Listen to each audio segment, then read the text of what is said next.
우리는 이 세상에서 잘 살아보려고 참 많은 노력들을 합니다.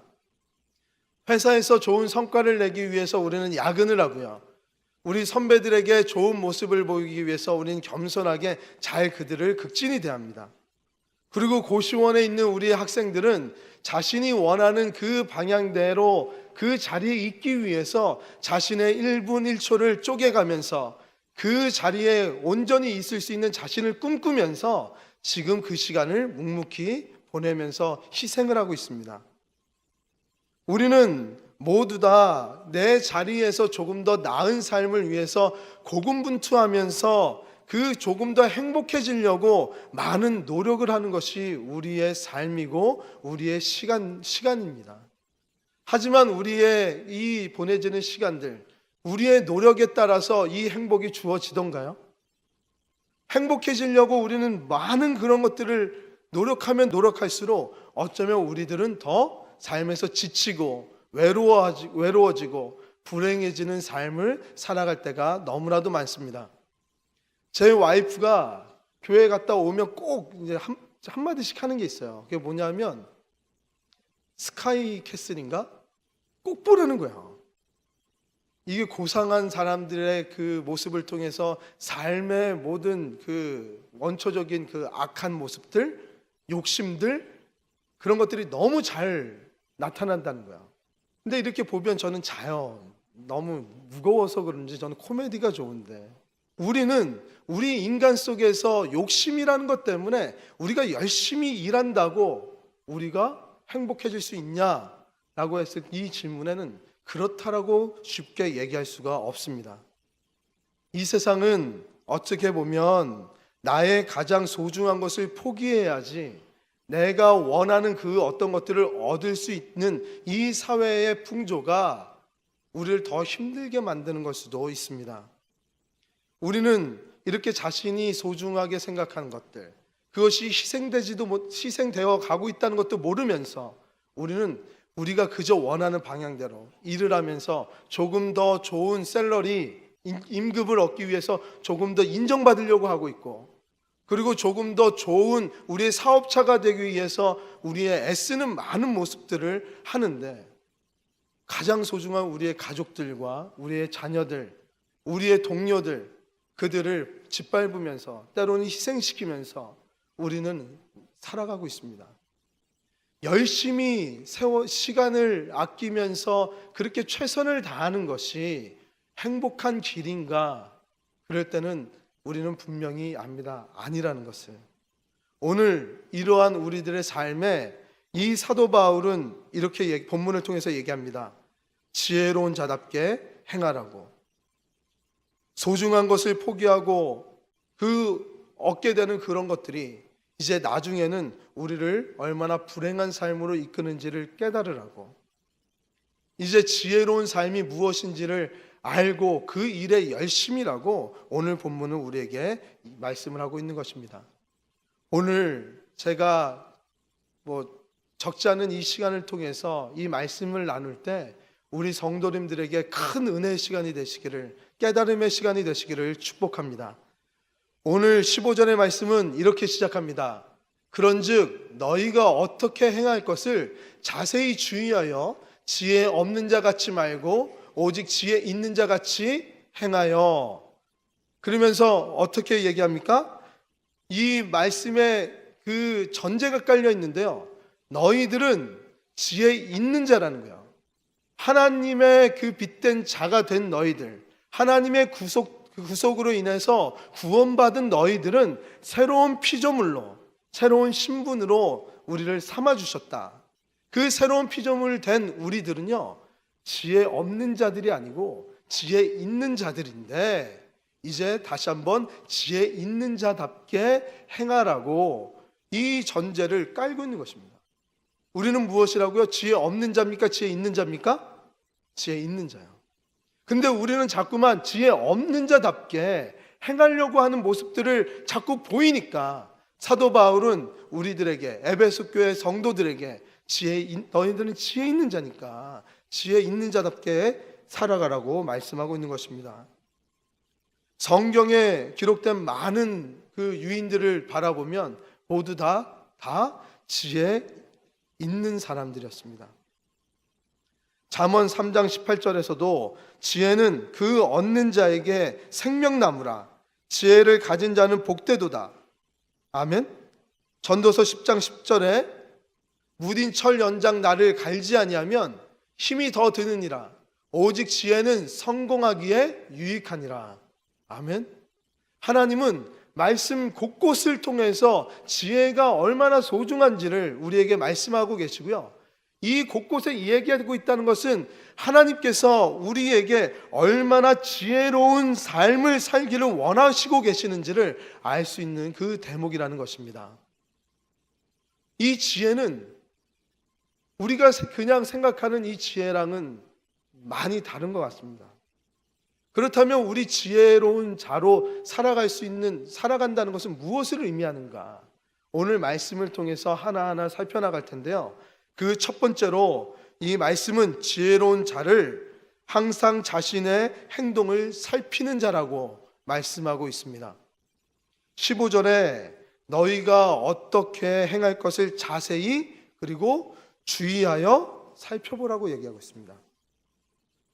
사실 저는 이 말씀을 준비하면서 많은 목사님들의 설교와 또 자료들을 모아봤는데요.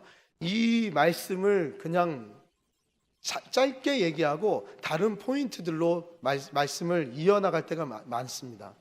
실제로 저도 이 본문의 말씀 가지고 여름에 한번 3주 정도 온전히 이 본문만 가지고 주제를 나눠서 말씀을 나누기도 바쁜 굉장히 풍성한 말씀이 있는 이 구절이에요. 그런데도 불구하고 많은 목사님들이 넘어갔지만 제가 이 말씀을 우리 성도님들에게 전하는 이유는 읽으면 읽을수록 제 마음 속에 울림이 있다는 거예요. 지혜로운 자답게 살려면 나의 삶을 살펴야 된다는 그 울림. 사실 우리는 우리 자신을 잘 살피지 못하는 그런 삶을 살아갈 때가 많습니다. 그래서 그런 사람을 사회에서는 뭐라 그러죠? 우리 젊은이들이 많이 얘기하는 건데 약간 부정적인 단어입니다. 꼰대라고 얘기합니다. 꼰대가 무슨 뜻인지 아세요? 예? 대화가 안 되는 어르신들. 나에게 얘기할 때 자기 생각만 해서 이제 우리 젊은이들 앞에서 자기를 뽐내고 싶을 때 자기 자랑을 하는 사람들을 꼰대라고 합니다. 근데 이제는 꼰대가 나이 많으신 분들만 얘기하는 게 아니에요. 소통이 안 되는 젊든 뭐 중간이든 나이가 많든 그리고 진보적이든 그리고 보수적이든 다 가릴 게 없이 자기 생각에 갇혀 있는 사람들을 꼰대라고 얘기합니다. 제가 이 예화를 해야 될까 말아야 될까 하다가 이 부분이 굉장히 좋은 재밌는 예화가 있어서 인터넷을 보니까 꼰대 유망주 테스트라는 그 자료가 있더라고요. 과연 내가 온전한 꼰대가 될 수 있을까 없을까 그거를 테스트하는 그 테스트인데요. 한 3가지가 있는데 한번 제가 말씀을 드리겠습니다. 단 한 가지라도 여기에 들어간다면 나는 꼰대 자격이 있는 사람이구나. 그걸 느끼시기 바랍니다. 우리가 얘기할 때 젊은이들 앞에서 한국 최고의 가수는 땡땡이지, 김한선이지, 가수는 김한선이지, 얼마나 가창력도 좋고 댄스도 했고, 우리 댄스 그룹, 댄스의 그 큰 기여를 했던 소방차가 최고의 그룹이지, 나훈아지. 젊은이들이 전혀 알지도 못하고, 우리 고등학생이나 우리 대학생들은 김한선이 요즘 나오니까 좀 그렇겠지만 김종환은 아세요? 김종환? 최고의 가수거든요. 김종환은 나의 마음을 울렸던 분이에요. 그러면 또 최고의 여자 배우는 또 누구예요 요즘? 저는 요즘 모르니까 소피 마르소죠. 최고의 여자 배우는 소피 마르소야. 이렇게 얘기하고 있으면 나는 꼰대예요. 나도 나 꼰대 가능성이 있구나. 그걸 알았어요. 두 번째, 지금 군대가 군대냐? 이 얘기를 하는 순간 나는 꼰대인 거예요. 뭐 여러 가지가 있어요. 그 테스트를 찾아보시기 바랍니다. 이런 많은 일들 가운데 핵심은 뭐예요? 이분들은 온전한 생각을 하지 못하는 사람들이에요. 자기의 틀에 갇혀서. 성경은 그런 영적인 꼰대의 대표주자를 누구라고 얘기합니까? 바리새인과 사두개인이라고 말씀하고 있습니다. 이 바리새인과 사두개인들은요, 오직 자신의 생각에 주목하여서 자신의 것만 이야기하는 사람이에요. 오늘 말씀에 지혜 있는 자라는, 그리고 지혜 없는 자라는 이 두 가지 비교를 하면서 강조를 하는 것은, 너희가 자신을 살피지 아니하는 자는 지혜 없는 자고 자신을 살피는 자는 지혜 있는 자라는, 이 지혜 있는 자, 나를 살피는 것에 강조를 주기 위해서 이 두 가지를 비교했다는 것입니다. 근데 여기서 우리가 한 가지 알아야 될 게, 그 지혜 있는 자라는 헬라어 단어는 소포이라는 단어인데요, 이 소포이라는 단어를 가지고 지혜 없는 자라는 그 말을 만들어냈습니다. 그게 뭐냐면 알파라는 부정 접두어를 만들어서 아예 이 지혜 있는 자라는 모든 것들을 다 부정하는 것입니다. 지혜 있는 자의 능력, 지혜 있는 자의 총명, 그 모든 것들이 단 하나도 없어서 온전한 삶을 살 수 없는 자가 지혜 없는 자라고 바울 사도는 에베소 교회 성도들에게 이야기하고 있는 거예요. 우리는 영적인 꼰대가 바로 바리새인과 사두개인이라는 것을 알고 있어요. 그들은 지혜가 없었어요. 자신만을 바라봤어요. 하나님 생명의 주님이 누구신지도 듣고 싶지도 않았어요. 우리는 그 바리새인과 사두개인을 생각하면 무엇인가 나이 많으신 분들로, 그리고 전통을 가리키고 그 모든 것들을 다 부정하는 그런 기득권의 사람들로 생각하고 있지만 전혀 아닙니다. 우리는 정말 젊든 젊지 않든 자신의 경험, 자신의 프레임에 갇혀서 그 편견 가운데서 하나님의 말씀을 갖고 오는 자가, 그것을 하나님의 말씀을 내 생각에서 해석하는 자가 바리새인이요 사두개인이라는 거예요. 예수님은 이 바리새인과 사두개인의 누룩을 조심하라 그러면서 자신의 지식과 경험 안에서 갇혀있지 말고 오직 하나님의 말씀 가운데서 자신을 살피라고 오늘 우리에게 말씀하고 계시는 겁니다. 아멘. 예수님은요, 이 바리새인에게 정말 질책을 하면서 마태복음 23장 11절과 12절에 이렇게 말씀하십니다. 너희 중에 큰 자는 너희를 섬기는 자가 되어야 하리라. 누구든지 자기를 높이는 자는 낮아지고 누구든지 자기를 낮추는 자는 높아지리라. 아멘. 오늘 성가대가 찬양한 찬양이 바로 이게 은혜고 이게 축복이라고 찬양을 들으셨잖아요. 하나님의 지혜는 이게 지혜라고 하고 이러한 삶을 사는 것이 하나님의 방식이라고 얘기하는데, 이 영적인 꼰대인 바리새인과 사두개인은 낮아지려고 하지는 않고 내 이야기만 하면서 자신을 돌보지 않는 사람이었다는 거예요. 예수님은 바로 그 면을 질책하고 계신 거예요. 자기 중심적인 생각들을 내려놓고 늘 말씀이, 하나님이 무엇을 이야기하는지를 생각해 보라는 거예요. 우리 모든 성도님들은 늘 하나님의 말씀에 비춰서 지혜로운 자답게 늘 자신을 살피시는 우리 성도님 되시기를 축복드립니다. 두 번째로 지혜로운 자는요, 영원히 없어지지 않는 일을 행하는 자입니다. 오늘 16절과 17절에 이런 말씀을 하십니다. 세월을 아끼라, 때가 악하니라. 그러므로 어리석은 자가 되지 말고 오직 주의 뜻이 무엇인지를 무엇이라고요? 이해하라. 자, 여기서 세월을 아끼라라는 말씀이 있어요. 이 말씀을 누가 제일 좋아할까요? 제일 많이 인용하는 사람들은 고3 수험생들이 아니고 고험생들을 가진 어머니들이요. 잡아라, 아들아, 딸아, 말씀에도 세월을 아끼는다. 너의 시간을 쫓겨서 지금 멍하게 TV 볼 때냐? 네가 지금 밥을 1시간째 먹을 때냐? 빨리 먹고 들어가서 공부하라고, 시간을 쪼개면서 쓰라고. 우리 이렇게 얘기하는 학부모님들 계시죠? 우리 성도님들 계시죠? 본인은 그렇게 얘기 안 하니까 우리 자녀들한테 엄마가 그렇게 하는 사람이라고 물어보면 아마 많은 사람들이 손을 들 거예요. 우리는 세월을 아끼라 그러면 우리의 시간을 아끼라 그러는 줄 착각을 하고 있어요. 그런데 이 성경은 이 세월에 대해서 우리가 이 시간에 대해서 다르게 얘기한다는 거예요. 우리가 말하는 시간은 물론 하나님께서 우리에게 시간이라는 시간을 선물로 주셨어요. 그래서 모든 사람들에게 24시간 하루에, 그리고 1년에 365일이라는 동일한 시간을 주셨어요. 그러다 보니까 우리는 이 시간을 어떻게 활용하는가, 사용하는가에 대해서 성공 여부가 달렸기 때문에 우리 어머니들은, 아버지들은 그렇게 이야기하는 거예요. 너무나도 이게 성공의 중요한 문제이기 때문에 지금 서점에 가면 이 시간을 어떻게 활용해야 되는지에 대한 무수한 책들이 쏟아져 나오고 있습니다. 그런데 성경은 이 시간을요, 다르게 설명하고 있습니다. 말씀에서는 세월을 아끼라 라고 하면서 우리의 일반적인 꿈을 이루는데 자신의 시간을 쪼개며 사는 것을 이야기하는 것이 아니라 이 세월의 단어를 카이로스라는 단어로 사용하면서 이 시간을 설명하고 있습니다. 이 카이로스라는 단어는 무슨 뜻이냐면요, 하나님의 계획 속에서 우리 자신에게 주어진 특별한 시간이라는 거예요.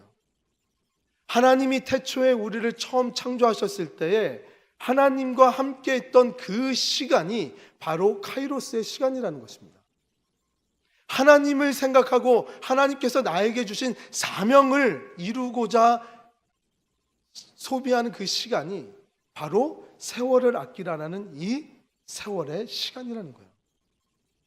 그리고 아끼라는 이 단어는 엑사고라조라는 그 헬라어 단어인데요, 이 단어의 뜻은 무엇이냐면요, 구속하다, 속량하다. 이 구속하다, 속량하다는 무슨 뜻이죠? 우리가 너무나도 잘 알잖아요. 값을 주고 되사다는 거예요.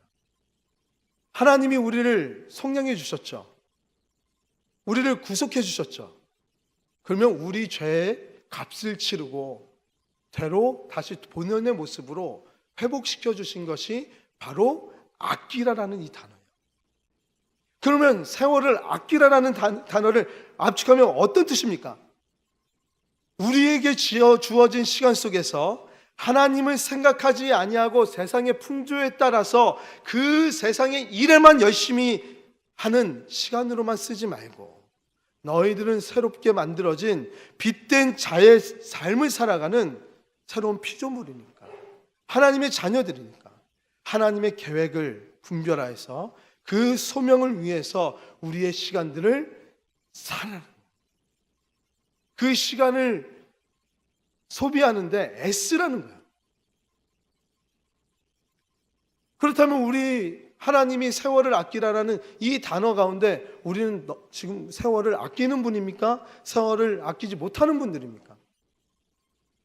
우린 대부분 열심히는 다들 살고 있지만 나의 삶 가운데서 하나님이 나에게 주신 소명에 대해서 애쓰는 분들은 그렇게 많은 것 같지는 않습니다. 하나님께서 우리에게 주신 그 순간들, 그냥 우리에게 선물로 주신 그냥 크로노스라는 시간인데 그냥 1분 1초 흘러가는 그 시간들을 그냥 우리 소비하지 말고요, 하나님이 우리를 여기 있게 하신 그 소명의 뜻에 맞춰서 매 순간 하나님의 목적을 추구하면서 그것을 사는 노력들을 해나가는 거예요. 우리는 모든 순간에 우리의 땀을 흘리는 그 순간, 땀을 흘리며 일하는 그 순간, 그리고 우리가 애쓰는 그 순간, 우리는 바로 이 카이로스의 시간을 아껴야 되는 것입니다. 회복시켜야 되는 것입니다. 우리는 너무나도 이것이 지혜로운가라고 지금도 의심스러울 때가 있어요. 왜냐하면 우리가 살아갈 때 지금 여기서 많은 것들을 행한다 할지라도요, 많은 일들을 여기서 돈을 우리가 주어진 위치에 간다 할지라도 우리는 행복하지는 못하잖아요. 그래서 스카이캐슬이라는 걸 보라 그런 걸 거예요, 아마. 우린 무엇인가 내가 원하는 가장 간절했던 걸 원했다 그래도 그게 한 달 이상 가지를 않습니다. 영원하질 않아요. 우리가 하는 일은 영원하지 않아요. 하지만 하나님의 일은 영원한 일이고 가장 값진 일이라는 것입니다. 그 일에 애쓰라는 거예요. 찰스 토머스 스터드라는 한 시인이 있습니다. 이것은 Only One Life라는 이 시 안에서 반복적으로 나오는 단어가 있습니다. 그 구절이 있습니다. 그 구절은 무엇이냐면 바로 이것입니다. 오직 한 번뿐인 인생 속히 지나가리라. 오직 그리스도를 위한 일만이 영원하리라. 아멘. 한번 우리 다 같이 이거 읽어볼까요? 고백해볼까요? 시작. 한 번뿐인 인생 속히 지나가리라. 오직 그리스도를 위한 일만이 영원하리라. 아멘. 아멘. 한 번밖에 없는 인생이에요. 너무나 속히 지나가는 우리의 인생들이란 말이에요. 영원하지 않은 일들에 너무 애쓰지 말고 지혜로운 자는 영원한 일, 그리스도를 위한 그 일에 열심히 하는 것입니다. 지혜 없는 자로 살기 때문에 세월을 아끼는 일을 그 일에 열심히지 못한 것은 아닌가. 한번 이 시간 되돌아보는 시간 되기를 원합니다. 우리는 또한 지혜로운 자는 세 번째로 마르지 않는 기쁨을 위해 행하는 자라고 말씀은 이야기하고 있습니다. 우리는 이 세상에서 영원한 기쁨이 없다고 합니다. 우리는 모든 기쁨, 모든 행복들은 잠시 찰나밖에 없습니다. 그것을 어떻게 표현했는지 18절을 우리 다 같이 한번 읽어보겠습니다. 시작. 술 취하지 말라. 이는 방탕한 것이니 오직 성령의 충만을 받으라. 아멘. 여기서 술 취하지 말라. 너무 우리 문자적으로 해석하시는 분들도 있고 또 문자적으로 해석하지 말아라. 취하지 말라 그랬지 마시지 말라 그랬냐? 그렇게 잠깐의 시간은 그거는 괜찮다. 맞습니다. 그분들 맞아. 목사님 무슨 말씀이세요? 분명히 입에 대지도 말라 그러지 않았습니까? 맞습니다. 목사님 이것도 아니고 저것도 아니고 뭐예요? 맞습니다. 다 맞아요. 다 맞는 말씀이에요. 왜 맞는지를 설명해 드릴게요. 오늘 이 술 취하지 말라라고 이 술 취하지 말라는 것과 성령의 충만함을 받으라라는 이 두 가지를 대조를 하고 있어요. 이 술 취하지 말라는 것은 왜 성령의 충만함을 받으라는 것과 대조를 했을까? 제가 고민을 해봤어요. 뜬금없이 사도 바울이 왜 술 얘기를 했을까? 그것은 우리가 너무나도 잘 알듯이 술 먹었을 때의 현상과 성령의 충만함을 받았을 때의 현상과 너무 유사하기 때문에 그래요. 처음에 우리 사도행전에서 초대교회 마가의 다락방에 성령을 받았을 때 막 기도하는 성령의 충만한 모습을 보면서 사람들이 어떻게 했죠? 새술에 취하였다라고 얘기하고 있어요. 근데 우리가 살펴보면 이 술 취함과 성령의 충만함의 공통점은 단 요거 하나, 현상이 비슷하다는 요 단 하나. 그리고 나머지는 모두가 다 다른 거예요. 비교하기 너무 좋은 거예요. 그리고 또한 사도 바울은요, 이 술 취하지 말라라는 단어를 쓴 이유는 이 에베소 지역에는 참 많은 신을 섬겼다고 제가 말씀을 드렸어요. 아데미 여신을 섬기면서 풍요의 여신을 섬겼을 뿐만 아니라 100여 가지의 신들을 섬겼는데 그 중에 하나가 포도주의 신이라는 것이 있습니다. 그것은 디오니소스라고 우리 아이들 이렇게 만화에도 많이 나타나는 그리스 신이더라고요. 이 신을 섬기는 예배가 무엇냐면요, 다 같이 술을 마셔. 흠뻑 취해요. 그러면서 영감을 받는 것이 그들의 종교적인 행위였습니다. 그래서 에베소 지역에서 그 신을 말하기도 힘든 이 디오니소스라는 이 신을 섬기다가 하나님을 섬긴 자들이 하나님만 보지 못하고 그때의 잠깐의 기쁨들을 자꾸 회상하고 묵상하기 시작한 거예요. 그때가 좋았더라고 자꾸 생각하기 시작한 거예요. 그런 모습이 나타나니까 술에 대해서 말씀을 한 거예요. 이 술은 정말 문자 그대로 술만 마시라는 얘기가 절대 아닙니다. 하나님을 바라보지 못하고 온전한 그 통제를 이루지 못하게 하는 것. 이 술을 마시면서 모든 통제를 잃어버려서 바른 생각하지 못하게끔 했던 그 종교적인 행위, 그것들을 빗대어서 온전한 기쁨, 온전한 그 방향성을 흐트러 놓게 했던 많은 것들을 다 통체적으로 비유했던 것이 술 취하지 말라는 거예요. 하나님에 대한 올바른 그 길을 판단하지 못하게 하는 것들이 술만 있을까요? 술이 하나님과의 관계를 깬다면 입도 대지 말아야죠. 맞죠? 그래서 맞는 거죠. 그리고 또 무엇이 있나요? 극단적인 것은 마약이 있겠죠. 그리고 좀 더 가까이 얘기하면 예배 시간에 요번에 금요 기도회가 좀 많이 안 오셨던데 축구가 같이 겹쳤단 말이야. 하나님께 기도하는 시간보다 드라마가 더 좋다는지, 말씀을 묵상하는 시간들보다 방해하는 많은 것들, 하나님을 묵상하고 하나님을 찾고 하나님을 따르는데 바른 길로 선택하게 하는데 방해되는 모든 것들이 다 술 취하지 말라는 거예요.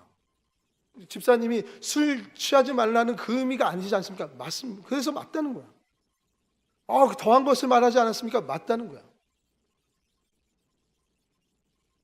우리는 이 술 취하지 말라는 하나님의 온전한 기쁨이 기쁨인지 모르고 방해하는 모든 것들, 영원한 기쁨이 무엇인지 몰라서 그냥 잠깐의 그 쾌락을 추구하는 삶을 유혹시키는 많은 것들, 그것들이 다 술 취하지 말라는 것입니다.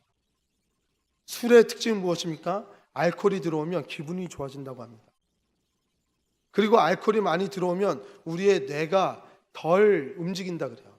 그러다 보니까 스트레스가 없어지는 거예요. 잠깐의 스트레스를 날려주는 거예요. 하지만 성령은 정반대예요. 성령님께서는 자신의 통제력과 분별력을 가지고 자신의 문제를 더 고통스럽게 마주하게 됩니다. 대면하게 합니다. 성령님께서는 그걸로 끝나는 것이 아니라 거기서 바른 결정을 할 수 있도록, 기쁨의 길로 갈 수 있도록 하나님은 인도해 주신다는 거예요. 아멘. 그러면 우리 이런 얘기 있잖아요. 목사님, 정말 제가 바른 생각을 하려고 그래도 잠깐마다 생각드는 나의 연약한 모습들이, 나의 자꾸 술 생각이 나고 담배 생각이 나고 하나님보다 다른 어떤 것들이 자꾸 생각이 납니다. 어떻게 해야 됩니까? 우리 그 세계적인 설교가 중에 한 분인 무디 그 목사님이 설교 중에 이러한 예화를 드셨습니다. 여기 컵이 있는데요.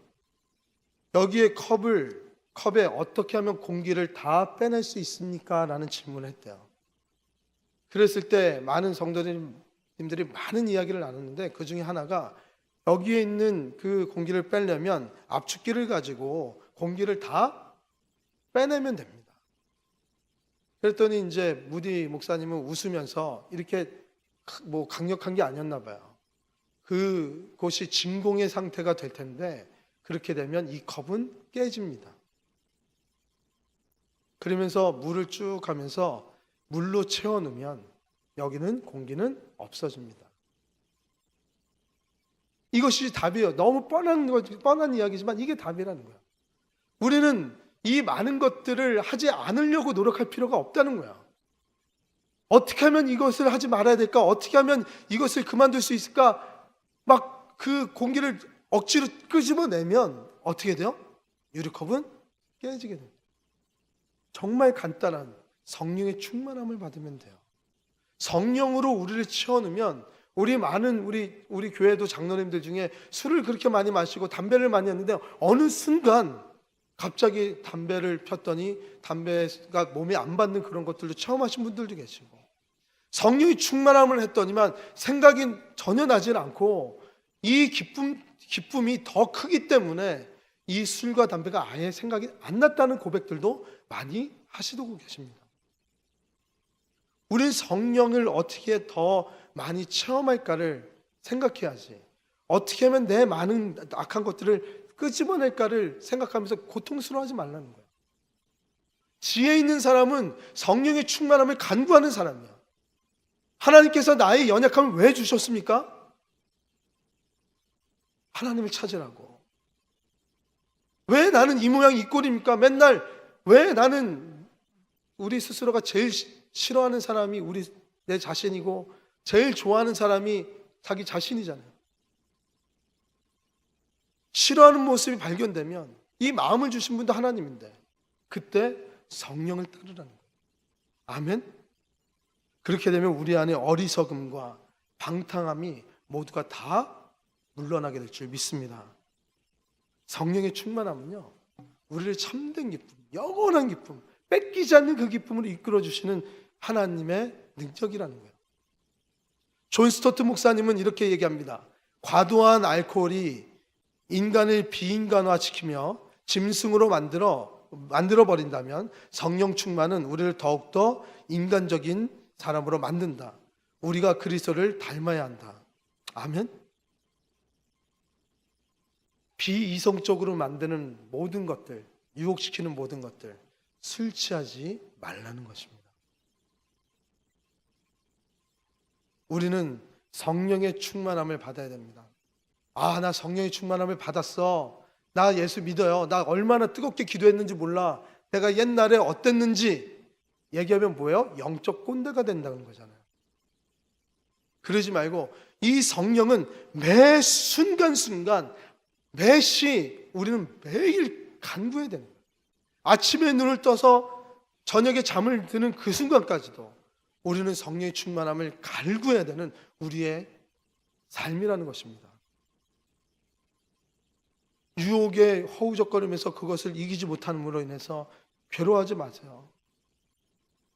우린 주위 사람들에게 자꾸 바라보면서 화가 나요. 왜 이것밖에 못 사나? 왜 저것밖에 안 되나? 나는 그렇게 안 됐는데. 그럴 때도 성령의 충만함이 필요한 겁니다. 누구랑 얘기랑 똑같아요? 바리새인하고 사두개인하고 똑같은 얘기를 하는 거예요. 금방 우리는 화를 내고 우리는 금방 어떤 해야 될까 말아야 될까 고민하면서 갈팡질팡하다가 모르겠다, 내가 마음대로 가자. 그래서 그 일을 저질렀을 때 저지르고 나서 돌은 그 순간 무엇이 밀려옵니까? 후회가 밀려와요. 우리는 정말 이 시간, 하나님께서 주신 이 귀한 시간에 하나님의 목적을 회복하는 일에 열심히 낼 뿐만 아니라 그 지혜를 알 수 있는 것은 참된 것이 무엇인지, 참된 기쁨이 무엇인지를 알게 하시는 바로 이 성령이 있다는 것을 깨달으시기 바랍니다. 성령의 충만함을 구하는 일에 게을렀다면 우리는 모두 다 영적인 꼰대로서 살아갈 수밖에 없습니다. 바리새인과 사두개인처럼 늘 하나님만을 바라보면서 하나님의 전적인 지배를 받으셔서 늘 기쁨이 충만하게 되시는 우리 성도님 되시기를 축복합니다. 이제 말씀을 맺겠습니다. 영원한 일과 마르지 않을 기쁨이 무엇인지를 판단할 수 있도록 매 순간순간마다 우리 자신을 살피는 것이라고 말씀하셨습니다. 저는 예전에 한번 예를 들었던 그 짐 엘리엇 선교사님의 예화를 다시 한번 여기서 쓰려고 합니다. 이분은 시카고 명문대 위튼 칼리지를 나왔고요. 거기에서 전체 수석을 해서 모두 다의 총망을 받았던 그 신학생이었습니다. 시카고의 도심에 가서 개척을 하면 금방 큰 교회 부흥이 일어날 것이라고 주목을 받았던 사람이에요. 근데 그 신학생이 젊은 나이 때 성령님께서 자신을 선교사로 부르셨다는 마음을 주셨습니다. 이 도시에는 2번, 3번, 10번, 100번 매일 설교를 들을 수 있는 많은 교회들이 있는데 단 한 번도 말씀을 듣지 못하는 그곳에 내가 가야 되겠다는 그 부르심을 하나님께서 주셨다는 거야. 그러면서 그는 남미에 있는 에콰도르로 향하게 됩니다. 그 에콰도르에서도 그는 가장 잔인하기로 유명한 아우카 부족을 자신의 선교 지역으로 마음에 담았습니다. 그렇게 6년 동안 자신은 그 선교 일을 열심히 준비를 했어요. 언어를 배웠고, 그리고 이 아쿠카라는 이 부족이 굉장히 잔인해서 자신의 부족이 어디에 있는지를 밝히지는 아무도 잘 몰라요. 만나면 죽였으니까. 그 일을 다 행하고 마침내 6년 만에 그 부족을 만났을 때 이 지멜리엇은 그 자리에서 바로 죽게 됩니다. 이것이 미국 전역에 다 알려지게 돼요. 그러면서 타임지와 라이프라는 그 잡지에서는 이 허무하게 죽은 이 젊은이에 대해서 기사를 다룹니다. 10페이지에 가라는 그 큰 그 기사를 다루게 돼요. 그러면서 마지막에 그 라이프와 타임지는 똑같이 얘기합니다. 이 얼마나 불필요한 낭비인가라고. 이러한 사회적인 분위기 속에서 많은 지탄을 받았던 이 짐 엘리엇이 이슈가 되니까 그 아내도 이슈가 됐어요. 그래서 기자들이 그 아내 엘리자베스를 찾아갑니다. 찾아가서 인터뷰를 해요. 처음에 위로를 해야 되니까. 너무나도 허무하게 죽은 남편에 대해서 어떻게 생각하십니까? 그랬을 때 이 엘리자베스는 그 기자에게 이렇게 얘기했다고 합니다. 낭비라뇨? 왜 그런 말씀을 하십니까? 나의 남편은 어렸을 때부터 이 순간을 위해 준비했던 사람입니다. 내 남편은 이제야 그 꿈을 이룬 것뿐입니다. 내 남편이 죽음을 낭비했다는 얘기를 다시는 하지 말아 주십시오. 그러면서 이 짐 엘리엇의 아내 엘리자베스는 다시금 아쿠카라는 그 부족으로 찾아갑니다. 거기서 자신의 남편을 죽인 그 원주민을 회심시키고 그 원주민을 목사로 만드는 일을 하게 됩니다. 그리고 나중에야 이 죽은 짐 엘리엇의 일기가 발견이 됐는데, 글귀가 발견됐는데 19살 때 이런 글을 썼다고 합니다. 결코 놓치지 말아야 하는 것을 얻기 위해 언젠가는 놓아야 할 것을 포기하는 사람은 현명한 사람이다. 아멘. 우리 인생은 단 한 번밖에 없는 인생입니다. 무엇을 위해 사시겠습니까? 사도 바울은 지금 지혜로운 자답게 살으라고 우리를 권면하고 계시고, 우리를 어떻게 보면 야단치고 계십니다.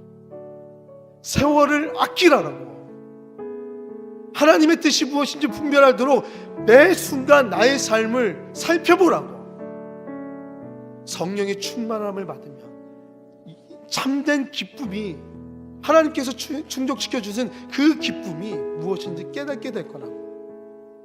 내가 희생하는 그 순간 얼마나 큰 기쁨을 주는지 모른다. 결코 놓치지 말아야 할 그것을 쫓아나가는 그 길이 얼마나 감격적인지 모른다고. 그러면서 내려놓았던 많은 것들, 세상 사람들은 어떻게 그것까지도 내려놓냐고 얘기하는 그 것들이 내려질 때마다 하나님께서 나에게 주시는 것들이 얼마나 큰지 모르겠다. 바울 사도는 똑같이 짐 엘리엇과 똑같은 말을 하고 있는 거예요. 현명하게 살아라, 지혜롭게 살아라.